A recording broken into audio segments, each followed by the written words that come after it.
We'll talk about one more game, and then we will move on to the surprise event of the evening. And I'm only bringing this up because John threw it out there in passing. Let's talk about some Halo 3. Oh, jeez.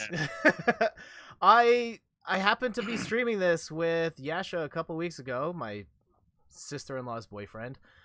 We were watching Jim Lee's stream on Twitch, twitch.tv/Jim Lee, where he just draws stuff, and he drew Master Chief, and I was like, hey dude, have you ever played Halo? And he was like, no. And I'm like, neither have I, but I Really? do have Halo.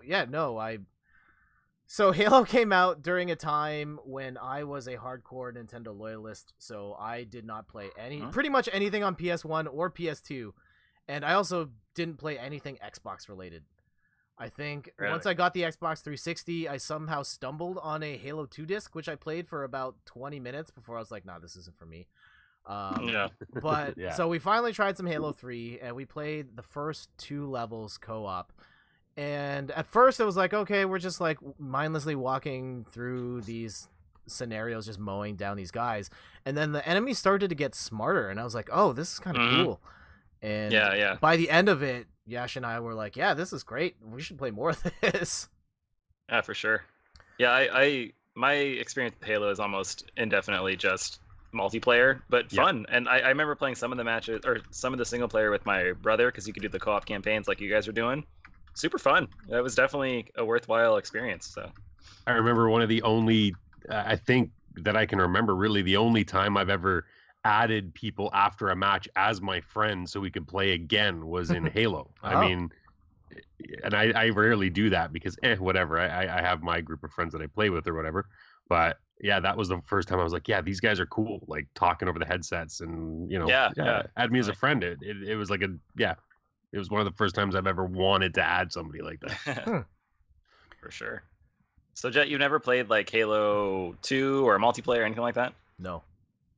Wow, it's crazy. It was such an experience. I feel like I was kind of the same way with you. Like I was pretty much Nintendo, and then I did a lot of Sony when Halo was out. But like the only Xbox game, like literally, was Halo 2. And like I would go to houses, we would do LAN parties. Yep. Oh yeah. That was an experience. I was so stubborn in my Nintendo loyalism that I just had put my foot in the ground and said like, GoldenEye is the better game than Halo. I'm not gonna play this.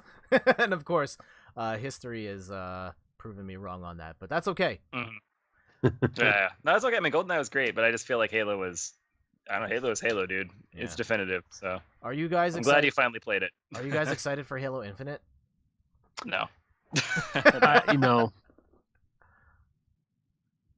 Yeah. Okay. Pretty easy answer. Never mind. I thought you were gonna keep it going. Jenna says she was terrible at Halo. My cousins were really into Halo. My cousins on my mom's side, oh man, it's kind of weird watching how they've grown up with video games, because my cousin Kyle has been playing Call of Duty since he was like 5 years old, and so like his basis of video games is like Call of Duty, Halo 3, Call of Duty. And now his younger brother is like Call of Duty, Fortnite. Yeah, for the rest of his life. Yeah. I think I mentioned to you guys on one of the other podcasts where I went to a Sega Beach and all of the stores were selling Fortnite merchandise, like Fortnite tank tops and Fortnite backpacks and T-shirts and everything. Yeah. So they're really trying to cash in on this Fortnite empire. As they should. Actually, I was talking, Jenna, with my cousin Brittany, who's in Texas. She is a grade 1 teacher, and she recently came up to town, and I was like, hey, what are grade 1 students into? And she was like, Fortnite. That's it. That's all they ever talk about. She sounds so disappointed. Yeah. Not learning. Yeah, exactly. Yeah. Maybe they'll learn what a Fortnite actually is. Right? Yeah. Listen, you can play Fortnite when you can tell me the definition, son. Yeah, exactly.